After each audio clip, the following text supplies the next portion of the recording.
Welcome to Bite at a Time Books, where we read you your favorite classics one bite at a time. My name is Bree Carlile, and I love to read and wanted to share my passion with listeners like you.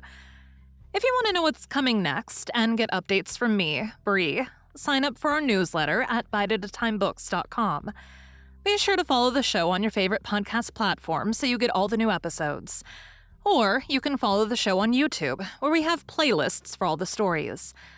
We're part of the Bite at a Time Books Productions Network. If you'd also like to hear what inspired your favorite classic author to write their novels, and what was going on in the world at the time, check out the Bite at a Time Books Behind the Story podcast, Tuesdays, wherever you listen to podcasts. Today we'll be continuing The Scarlet Letter by Nathaniel Hawthorne. Chapter 21, The New England Holiday, Part 1. The time was in the morning of the day on which the new governor was to receive his office at the hands of the people. Hester Prynne and little Pearl came into the marketplace. It was already thronged with the craftsmen and other plebeian inhabitants of the town, in considerable numbers, among whom, likewise, there were many rough figures whose attire of deerskins marked them as belonging to some of the forest settlements which surrounded the little metropolis of the colony. On this public holiday, as on all other occasions, for 7 years past, Hester was clad in a garment of coarse gray cloth. Not more by its hue than by some indescribable peculiarity in its fashion, it had the effect of making her fade personally out of sight and outline. While again, the Scarlet Letter brought her back from this twilight indistinctness and revealed her under the moral aspect of its own illumination. Her face, so long familiar to the townspeople, showed the marble quietude which they were accustomed to behold there. It was like a mask, or rather like the frozen calmness of a dead woman's features, owing this dreary resemblance to the fact that Hester was actually dead, in respect to any claim of sympathy, and had departed out of the world with which she still seemed to mingle. It might be, on this one day, that there was an expression unseen before, nor indeed vivid enough to be detected now, unless some preternaturally gifted observer should have first read of the heart, and have afterwards sought a corresponding development in the countenance and mien. Such a spiritual seer might have conceived that after sustaining the gaze of the multitude through 7 miserable years as a necessity, a penance, and something which it was stern religion to endure, she now, for one last time more, encountered it freely and voluntarily, in order to convert what had so long been agony into a kind of triumph. "Look here last on the Scarlet Letter and its wearer," the people's victim and lifelong bond-slave, as they fancied her, might say to them. "Yet a little while, and she'll be beyond your reach.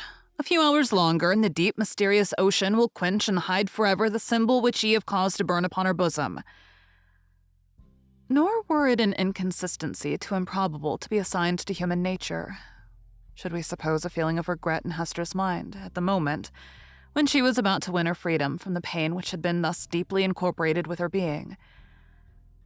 Might there not be an irresistible desire to quaff at last long, breathless draught of the cup of wormwood and aloes with which nearly all her years of womanhood had been perpetually flavored?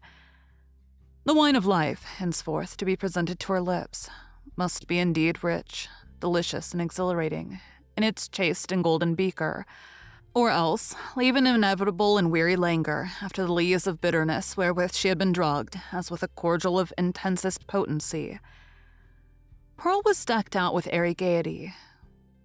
It would have been impossible to guess that this bright and sunny apparition owed its existence to the shape of gloomy gray, or that a fancy, at once so gorgeous and so delicate as must have been requisite to contrive the child's apparel, was the same that had achieved a task perhaps more difficult, in imparting so distinct a peculiarity to Hester's simple robe. The dress, so proper was it to little Pearl, seemed an effluence or inevitable development, an outward manifestation of her character, no more to be separated from her than the many-hued brilliancy from a butterfly's wing, or the painted glory from the leaf of a bright flower. As with these, so with the child. Her garb was all of one idea with her nature. On this eventful day, moreover, there was a certain singular inquietude and excitement in her mood, resembling nothing so much as the shimmer of a diamond, that sparkles and flashes with the varied throbbings of the breast on which it is displayed. Children have always a sympathy in the agitations of those connected with them. Always, especially, a sense of any trouble or impending revolution of whatever kind in domestic circumstances. And therefore Pearl, who was the gem on her mother's unquiet bosom, betrayed, by the very dance of her spirits, the emotions which none could detect in the marble passiveness of Hester's brow. This effervescence made her flit with a bird-like movement, rather than walk by her mother's side. She broke continually into shouts of a wild, inarticulate, and sometimes piercing music. When they reached the marketplace, she became still more restless on perceiving the stir and bustle that enlivened the spot, for it was usually more like the broad and lonesome green before a village meeting-house than the center of a town's business. "Why, what is this, mother?" cried she. "Wherefore have all the people left their work today? Is it a play day for the whole world? See, there is the blacksmith. He has washed his sooty face and put on his Sabbath day clothes, and looks as if he would gladly be merry if any kind body would only teach him how. And there is Master Brackett, the old jailer, nodding and smiling at me. Why does he do so, mother?" "He remembers thee a little babe, my child," answered Hester. "He should not nod and smile at me, for all that. The black, grim, ugly-eyed old man," said Pearl. "He may nod at thee if he will, for thou art clad in gray and wearest the scarlet letter. But see, mother, how many faces of strange people and Indians among them, and sailors. What have they all come to do here in the marketplace?" "They wait to see the procession pass," said Hester. "For the governor and the magistrates are to go by, and the ministers, and all the great people and good people, with the music and the soldiers marching before them." "And will the minister be there?" asked Pearl. "And will he hold out both his hands to me, as when thou leddest me to him from the brookside?" "He will be there, child," answered her mother. "But he will not greet thee today, nor must thou greet him." "What a strange, sad man is he," said the child, as if speaking partly to herself. "In the dark night time he calls us to him, and holds thy hand in mine, as when we stood with him on the scaffold yonder. And in the deep forest, where only the old trees can hear, and the strip of sky see it, he talks with thee, sitting on a heap of moss. And he kisses my forehead, too, so that the little brook would hardly wash it off. But here, in the sunny day and among all the people, he knows us not, nor must we know him. A strange, sad man is he, with his hand always over his heart." "Be quiet, Pearl. Thou understandest not these things," said her mother. "Think not now of the minister, but look about thee and see how cheery is everybody's face today. The children have come from their schools, and the grown people from their workshops and their fields on purpose to be happy. For today, a new man is beginning to rule over them. And so, as has been the custom of mankind ever since a nation was first gathered, they make merry and rejoice, as if a good and golden year were at length to pass over the poor old world."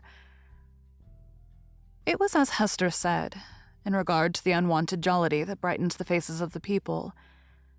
Into this festal season of the year, as it already was, and continued to be during the greater part of 2 centuries, the Puritans compressed whatever mirth and public joy they deemed allowable to human infirmity, thereby so far dispelling the customary cloud that for the space of a single holiday they appeared scarcely more grave than most other communities at a period of general affliction.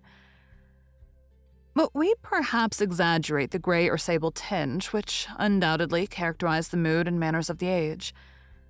The persons now in the marketplace of Boston had not been born to an inheritance of puritanic gloom. They were native Englishmen, whose fathers had lived in the sunny richness of the Elizabethan epoch, a time when the life of England, viewed as one great mass, would appear to have been as stately, magnificent, and joyous as the world has ever witnessed, had they followed their hereditary taste. The New England settlers would have illustrated all events of public importance by bonfires, banquets, pageantries, and processions. Nor would it have been impracticable in the observance of majestic ceremonies to combine mirthful recreation with solemnity, and give, as it were, a grotesque and brilliant embroidery to the great robe of state, which a nation at such festivals puts on. There was some shadow of an attempt of this kind in the mode of celebrating the day on which the political year of the colony commenced. The dim reflection of a remembered splendor. a colorless and manifold, diluted repetition of what they had beheld in proud old London. We will not say at royal coronation, but at a Lord Mayor's show, might be traced in the customs which our forefathers instituted, with reference to the annual installation of magistrates. The fathers and founders of the Commonwealth, the statesman, the priest, and the soldier, deemed it a duty then to assume the outward state and majesty, which, in accordance with antique style, was looked upon as the proper garb of public or social eminence. All came forth to move in procession before the people's eye, and thus impart a needed dignity to the simple framework of a government so newly constructed. Thank you for joining Bite at a Time Books today, while we read a bite of one of your favorite classics. Again, my name is Bree Carlile, and I hope you come back tomorrow for the next bite of the Scarlet Letter. Don't forget to sign up for our newsletter at biteatatimebooks.com. You can check out the show notes or our website, biteatatimebooks.com, for the rest of the links for our show. We'd love to hear from you on social media at Bite at a Time Books.